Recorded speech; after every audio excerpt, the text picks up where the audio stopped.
Kiamat akan terjadi sebentar lagi. Fix. Ini tanda-tandanya.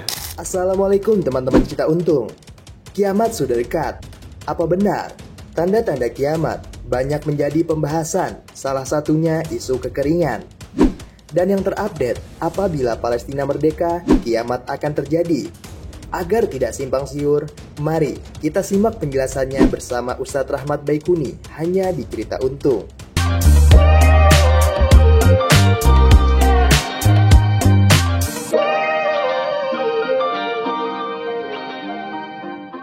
Assalamualaikum warahmatullahi wabarakatuh. Teman-teman Cerita Untung, terima kasih untuk kembali di tayangan kita. Dan ngeri ya temanya, kiamat terjadi sebentar lagi gitu. Tandanya seperti apa gitu ya. Alhamdulillah bersama kita ada guru kita tentunya juga, yang beliau ini sangat menekuni tanda-tanda ini dan juga fenomena-fenomena, simbol-simbol yang terjadi di kehidupan kita sehari-hari. Langsung aja kita akan ketemu dengan guru kita, Ustadz Rahmat Baikuni. Assalamualaikum warahmatullahi wabarakatuh. Waalaikumsalam warahmatullahi wabarakatuh. Masya Allah, sehat, alhamdulillah. Akhirnya ketemu juga di sini. Alhamdulillah. Waduh, Ustadz, ini belum lama FYP atau viral. Salah satu cuplikan, ya udah cuplikan ya. Mungkin teman-teman yang sebelumnya belum mengetahui Ustadz, kemudian jadi paham. Saya juga dulu pahamnya karena FYP di tempat lain. Seru juga nih pembahasannya gitu ya. Kemarin yang kita mungkin berangkat dari pembahasan Ustadz mengenai kemarau kemarin. Apalagi sekarang fenomena terjadinya genosida, gitu Ustadz. Nah, kita mulai dulu dari kemarau, mungkin baru kemudian kita akan urut lagi dari aja sih yang sudah terjadi tanda-tandanya gitu Ustadz, gitu ya. Kalau kemarau, apakah bagian dari tanda kiamat Ustadz? Banyak yang bilang seperti itu. Emang iya? Ada hadis dari sahabat Abu Umamah, di mana Rasulullah SAW dengan tegas mengatakan, Inna qabla khurujid dajjal thalathu thanawat sidad. Ya, sesungguhnya sebelum kemunculan Dajjal itu akan muncul 3 tahun tersulit bagi manusia untuk hidup di muka bumi. Fiha jau'un syadid. Pada 3 tahun itu terjadi kelaparan yang sangat. Kelaparan yang sangat akan menimpa manusia. Wa fi sanatil ula yamrullahu as-sama an tahbita sulusa matriha wa ya'murul ardu an tahbita sulusa nabatiha. Allah perintahkan pada langit di tahun pertama untuk menahan sepertiga hujannya. Artinya di tahun pertama sepertiga hujan akan tertahan, tidak turun selama setahun. Tapi akan turun sedikit. 2/3-nya turun. Itu dicicil selama setahun. Jadi yang sepertiga ditahan. Sepertiga ditahan. Jadi kalau biasanya di tahun pertama itu sepertiga ditahan, 2/3 turun. Aduh, ini lu kurang dari 2/3 nih sekarang nih kita nih. Sepertiga tanaman ditahan dan tidak muncul. Jadi Allah perintahkan dulu pada bumi untuk menahan sepertiga tanamannya. Jadi yang tumbuh cuma 2/3-nya. 2/3 itu di tahun pertama. Jadi agrobisnis ini akan menurun. Betul. Itu kendala besar bagi agrobisnis untuk menghadapi masa ini. Kemudian wafis sanatis saniyah, di tahun yang kedua Allah perintahkan langit menahan 2/3 airnya. Justru kebalikannya sekarang, 2/3. Akan berkurang terus sampai tidak sama sekali. Akan ada tidak sama sekali ada? Tahun ketiga. Tahun kedua 2/3 air, kata Allah, tahan jangan diturunkan. Maka 2/3 air tidak turun selama setahun. Yang turun hanya sepertiga saja. Dan tanaman pun sama, 2/3 tanaman tidak akan tumbuh, hanya sepertiga yang tumbuh. Itu tahun kedua. Manusia makin kelaparan, makin kekeringan. Nah, di tahun ketiga, Allah perintahkan langit untuk menahan semua airnya selama 1 tahun. 1 tahun? Selama 1 tahun. Ya. Pada tuktiru kutratun minas sama, fitil kasana. Maka di tahun ketiga tidak setetes pun selama setahun. Astagfirullahaladzim. Wala tumbitu minal ardi wala binabatin wahid. Dan Allah perintahkan bumi untuk tidak menumbuhkan satu tanaman pun selama setahun. Kebayang tidak? Satu tanaman pun setahun? Tidak tumbuh. Tapi yang udah ada, masih ada ya? Yang udah ada kering. Astagfirullah. Yang belum ada nggak tumbuh. Dan di tahun ketiga itulah Dajjal akan muncul. Udah siap belum kita nih? Ayo, belum kawin. Nah, Ustaz, apakah tanda, misalnya gini ya, kita mulai dari tahun pertama dulu. Apa yang terjadi sekarang mirip tandanya atau hanya mendekati itu?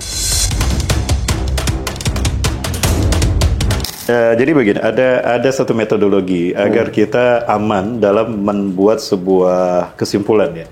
metodologi pengambilan penafsiran tentang sesuatu masalah. Yang pertama metodologi Thariqatul Jam'i.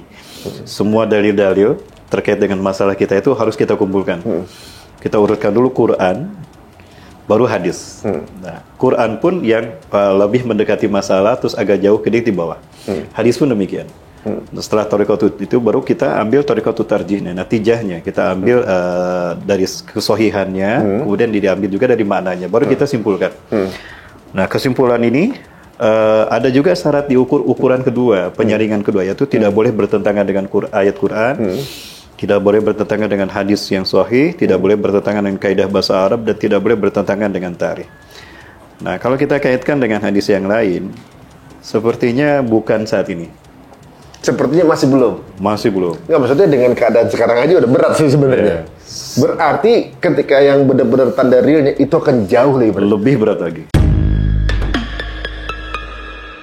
Kata Rasulullah, salasu sanawat syidad. Kalimat syidad itu artinya paling sulit bagi kita untuk hidup di muka bumi. Paling sulit. Ya, nanti gambarannya di tahun yang ketiga itu banyak binatang ternak dan ikan-ikan mati semua. Bayangkan, tanaman tidak ada, hujan tidak turun, ternak habis, ikan pun tidak ada. Kita mau bertahan hidup dengan apa? Maka sahabat bertanya, ya Rasulullah, dengan apakah manusia bertahan hidup? Jawabannya apa? Orang-orang Islam nanti bertahan hidup dengan apa? Subhanallah, walhamdulillah, wala ilaha illallah, Allahu akbar. Dengan tasbih aja. Tudzi'u mazra'ata ta'am. Itu mencukupi, seperti mencukupinya makanan untuk mereka. Artinya kualitas iman Islam itu yang membuat kita survive. Allah. Ya, karena semangat itu kan bisa membuat tubuh itu melakukan metabolisme sehingga sekalipun tidak ada asupan makanan, ya, tubuh kita bisa survive. Itu pentingnya iman dan Islam. Akidah, iman dan tauhid itu penting sekali. Dan di sana itu akan bertahan. Jadi mereka yang jangankan yang tidak punya iman, yang munafik pun akan terseok-seok. Apalagi yang tidak punya iman. Tapi akan Allah sisakan yang terburuk itu, karena mereka akan menyaksikan kiamat. Karena orang beriman tidak akan menyaksikan kiamat. Pasti orang beriman akan dicabut nyawanya. Meninggalkan dulu. Akan dicabut nyawanya, dan dicabut nyawanya serempak. Itu nantilah bahasa Rasul itu. Guys, jadi kalau kita pikir ya, ini berat sih sekarang tahun-tahun sekarang nih dengan mungkin di beberapa titik ada yang udah mulai turun hujan dikit-dikit gitu ya, dan hampir setahun kita tuh nggak menemukan hujan. Kemarin sempat kita suci kita bulan Juni Juli itu sampai 40 derajat. Itu berat. Itu berat gitu, maksudnya kalau ini pun belum jadi tandanya, tapi baru teaser ibaratnya. Baru kayak pemanasan. Bagaimana nanti gitu? Ya, tapi masuk akal juga kalau sampai semua udah nggak ada yang bisa hidup lagi, dan kita udah nggak bisa, maksudnya makan, mau ambil source dari mana makanan kan gitu. Betul. Kita nggak ada, nggak tahu AC masih bisa nyala atau enggak. Udah nggak ada. Kalau Dajjal muncul, teknologi sudah tidak ada. Dajjal muncul, teknologi nggak ada? Tidak ada. Ada ini, ada lihat. Ketika dalam ada. Semua itu mila mabadatum, semua itu mila mabadatum. Justru itu dikaitkan dengan kemunculan tanda besar. Tanda kiamat itu kan ada dua, ada asyratus sughra, ada asyratul kubra, ada tanda kecil, ada tanda besar. Nah, kemunculan tanda besar itu diawali oleh, kalau versi saya memegang pada versi hadis riwayat Imam Muslim ya, kalau tidak salah, yaitu matahari terbit dari barat dulu. Nah, terbitnya matahari dari barat inilah yang menjadi indikator awal bahwa Allah sedang akan mencabut teknologi dari bumi. Dan ini terkait dengan hadis Rasulullah SAW. Yang pertama, sayati alaikum lailun tulah kasarasati layarin. Akan datang kepada kalian satu malam yang panjangnya sama dengan 3 malam. Jadi akan datang satu malam gelapnya 3 kali 24 jam. Iya, yang kayak nggak pagi-pagi gitu, nggak siang. Nah, itu dia. Dan ini ternyata ditemukan oleh seorang ahli fisika dari Rusia, Dr. Dmitry Bolikov. Ya, dia sampai membuat dia sebuah awak NASA ya. Dia mengatakan dalam jurnalnya, in the future the world will be in the darkness all out without sun in 3 days. Dia ngomong gitu? Itu judulnya kayak gitu. Bisa di Google teman-teman, Dmitry Bolikov, Dr. Bolikov. Dmitry Bolikov. Itu secara sains penjelasannya ya. Kenapa dia punya Melihat dari pergerakan matahari, kemudian akan datangnya sebuah bintang besar yang saat ini sudah bergerak ke arah bumi, itu beliau membayangkan efeknya. Dengan sederhana pun kita bisa paham. Logikanya begini, ini bumi ya. Nah ini ada bintang besar kemudian dia tidak nabrak bumi, tapi dia hanya melintas saja ke arah yang berdekatan dengan bumi. Dia kan lebih besar volumenya. Artinya gaya gravitasinya lebih besar daripada bumi. Nah, artinya bumi ini akan tertarik ke sana.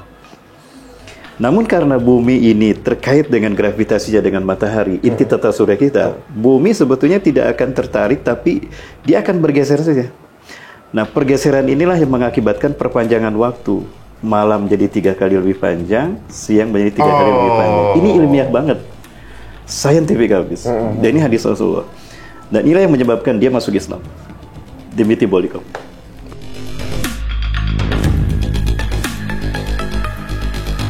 Nabi Yosua bin Nun? Yusha bin Nun. Nabi Yosua bin Nun. Bagi agama Nasri Yosua, Nabi Yosua. Betul. Yusha bin Nabi Yosua bin Nun yang kemudian dia mampu menahan matahari. Betul. Nah, ternyata ada penjelasan saintifiknya bahwa polanya ini akan terjadi 32 tahun sekali. Betul, luar biasa.